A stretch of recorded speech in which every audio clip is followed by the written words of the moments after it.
Space. Ladies and gentlemen, happy President's Day. Shelley Wynter in for Mark Arum. Mark Arum, like a lot of the big wigs around here, they're out for President's Day. But Deborah Green is here, Longoria is here, Vinny, my cousin Vinny is here, and I am here. 4 minorities here working on President's Day. As usual, we're being used as worker bees. But it's okay. We're just happy to have jobs. I'm Shelley Wynter. I normally air Monday through Friday, 7 p.m. to 9 p.m. So please check me out if you've never heard me before. Or you can follow me on social media at WSB Radio or at Shelley Wynter, SHELLEYWYNTER. And you can watch the live feed and see what I look like at WSBRadio.com. Coming up later on the show, I have 4 tickets to give away to the Auto Trader 400 NASCAR Cup Series. It's going to be this Sunday, February 22nd at Echo Park Speedway. Hey, Deborah, I got a question. Echo Park Speedway, is that Atlanta Speedway? Yeah, remember a year and a half ago, they got a new sponsor for it, so it's Echo Park Speedway. Okay, gotcha. So I just want to check that. So I definitely want to start here, ladies and gentlemen. Early voting started today for the March 10th special election for the 14th Congressional District. Over 17 candidates are going to be on the ballot. Some people will have names on the ballot, but they've already dropped out, which is crazy. Let me say this. If you've dropped out of the 14th Congressional District election that you just paid $5,000 to qualify for, I'm not sure of the thinking around that. And to drop out, one gentleman dropped out because he made a promise to the White House that if he didn't get the endorsement, he was going to drop out. And I'm thinking to myself, who'd you talk to at the White House that would even accept that promise? Why didn't they tell you at the outset, no, we're not going to endorse you, don't bother signing up? Like, it's just, this whole race has been crazy to me, okay? But I do want to talk about a poll that came out this weekend. So the 2 most recent polls in the 14th Congressional District. Actually, I'm sorry. I apologize. I want to talk about the early voting starts today in the 14th.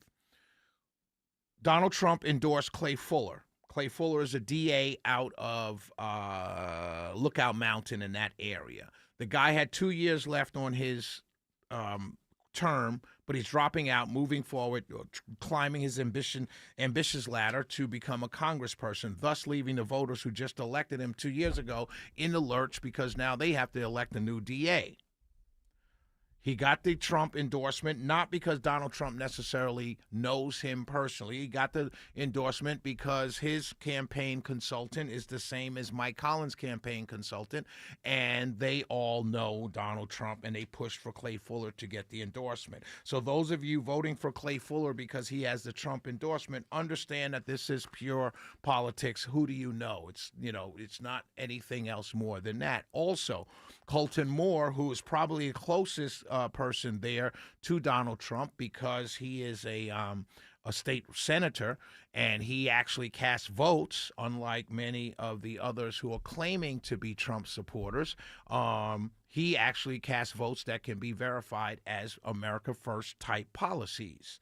He didn't get the endorsement because, as he told us, and I played on my show, and I can tell you right now, he didn't get Trump's endorsement in the 14th because Donald Trump told him directly that he was a friend of Thomas Massie.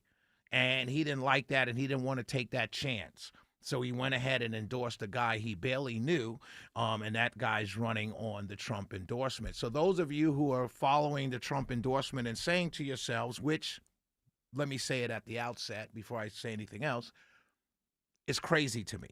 It's crazy to me that I'm seeing people saying, well, I'm voting for Fuller because he's got the Trump endorsement. Like, you don't think for yourself? What about the policies? Oh, I love the policies because he's going to do everything Trump wants. Okay, so then he doesn't represent the 14th. He's going to be representing Donald Trump. That's kind of what you want. That's interesting to me for a country that prides itself on freedom.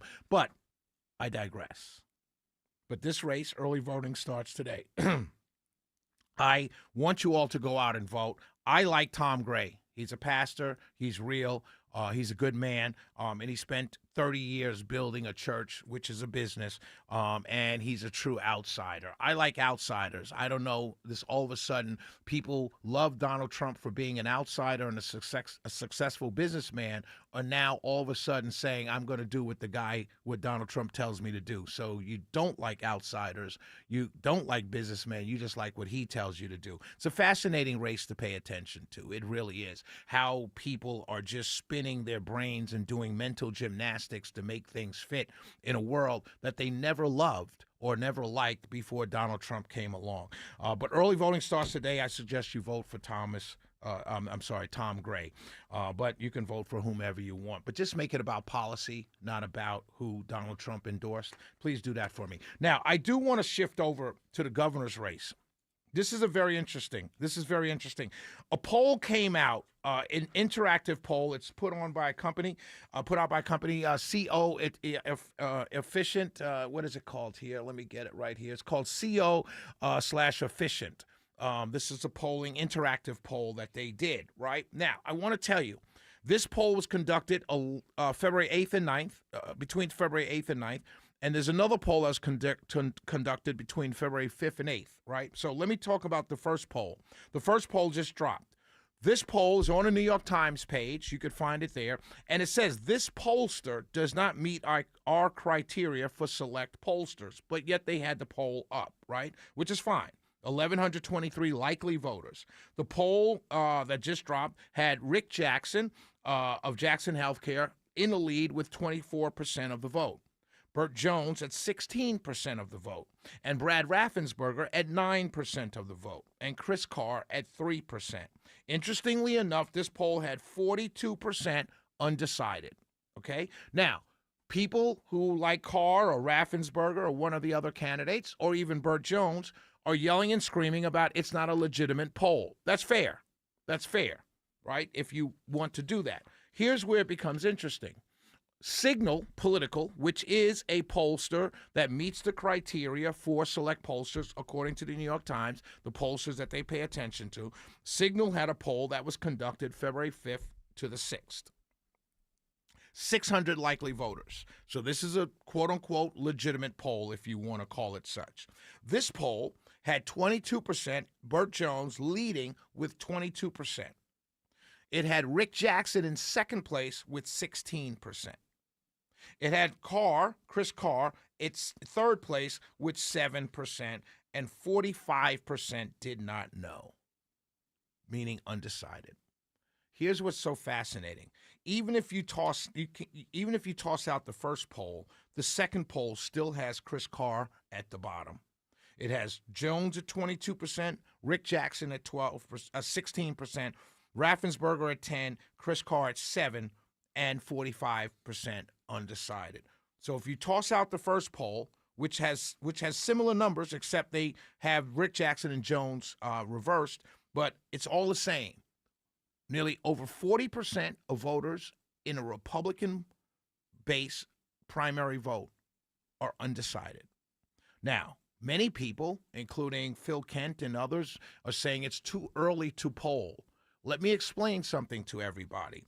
It can't be too early to poll because Burt Jones, Brad Raffensperger, and Chris Carr are all well-known names within the Republican likely primary voter. Those three gentlemen are all known very well by likely Republican primary voters. So you can't say it's too early to poll because you have three two-term elected officials, one AG, one lieutenant governor, and one secretary of state.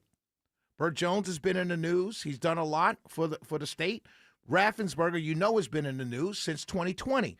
Chris Carr has been in the news because he's done well as an attorney general. So Republican likely primary voters absolutely positively know who these three gentlemen are. The fact that it's 42% undecided means that people still, with the knowledge that they know of all three candidates, still have not made a decision. And it's not because it's too far out. It's because they're not sure. Enter Rick Jackson, $50 million, billionaire businessman, Jackson Healthcare, a staple in the state of Georgia in the healthcare industry, a very large industry, by the way. Hospitals, urgent cares, doctors' offices, nursing, everything to do with healthcare, business back office, everything. See, the political class doesn't know who Rick Jackson is, but the people know exactly who he is. Many of them have gone through his company to get jobs. The hospitals know who he is. The government officials know who he is. More importantly than that, every single charitable organization knows who he is because they donate a lot of money to charity. It's not just foster care, not just foster kids. It's all kinds of charities. So the giving community knows who he is. The healthcare community knows who he is. This guy's not an unknown. He may be an unknown as a political figure to political people, but he's not unknown in the state of Georgia, which is why his numbers are so high. People are saying he's paying for these polls. No, he's not. And I'm for Burt Jones, let's be clear, but he's not paying for these polls.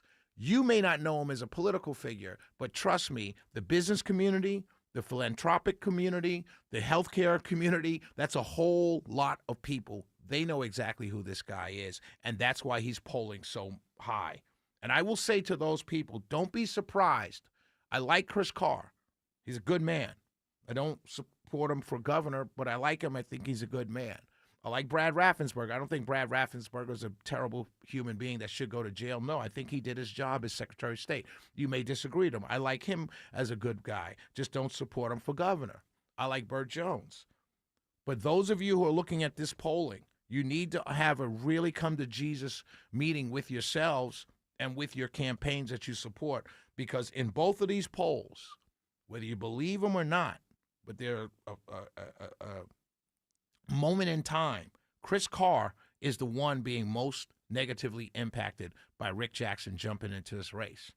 And even before Rick Jackson jumped in this race, Chris Carr had never moved above third. He was always polling below Jones and below Raffensperger. Rick Jackson jumping in a race just pushes him further down. And at some point, Chris Carr and his team have to come to a conclusion of, do we stay in this race? Because at some point, it's got to be made clear that you are losing ground, particularly with the entrance of Rick Jackson. Shelley Wynter in for Mark Arum, ladies and gentlemen. Mark is off, surprise, surprise, for President's Day. Is it President's Day or Valentine's Day is he off for? Well, today's President's Day. I know, but did he take advantage of Valentine's Day falling on a Saturday? Because a lot of my friends did. They went away and took advantage of it being on a weekend. Today's a federal holiday. All right. Mark Arum's off for President's Day. I tried to save you, Mark. We'll be right back. 404-872-0750, 1-800-WSB. Talk if you want to chime in on the conversation. Now,